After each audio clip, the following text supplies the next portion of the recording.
ગુજરાતના જાણીતા ઇતિહાસકાર રિઝવાન કાદરીએ સોનિયા ગાંધીને પત્ર લખ્યો છે. પત્રમાં જવાહરલાલ નહેરુના પત્રો પીએમ મ્યુઝિયમને સોંપવાની રજૂઆત કરી.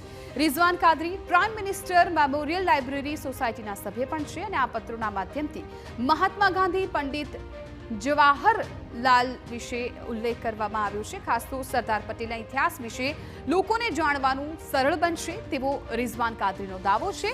જો ગાંધી પરિવાર આ પત્રો આપે તો તેને ડિજિટલાઇઝેશન અથવા તો કોપી કર્યા પછી પરત કરાશે. ડોક્ટર કાદરીએ તેમના પત્રમાં લખ્યું છે કે પંડિત જવાહરલાલ નહેરુએ તેમના યોગદાનના ઘણા મહત્વપૂર્ણ રેકોર્ડ્સ છોડી દીધા છે, જે સદભાગ્યે નહેરુ મેમોરિયલ મ્યુઝિયમ અને લાઇબ્રેરી માટે સચવાયેલા છે.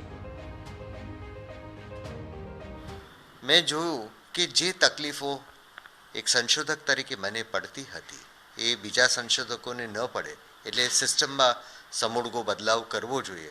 અને આપણા સન્માનીય પ્રધાનમંત્રીએ ઇતિહાસ અંગેની ગેરમાન્યતાઓ જે કંઈ પણ છે, ભીતિ છે કે મિસલીડ થતું હોય છે એને દૂર કરવા માટે અભિલેખ પટલ નેશનલ આર્કાઇવ્સ ઓફ ઇન્ડિયા દ્વારા રજૂ કરવામાં આવ્યું અને એના પર કરોડોની સંખ્યામાં જે કંઈ પણ રિસર્ચ અંગેનું સોર્સ મટીરિયલ છે ત્યાં રહેલી મહત્ત્વની ફાઇલો એ ઓપન કરી દેવામાં. મૂળ સંસ્થાનું નામ હતું Nehru memorial museum and library, જે આજે પ્રધાનમંત્રી સંગ્રહાલય ગ્રંથાલય તરીકે ઓળખાય છે.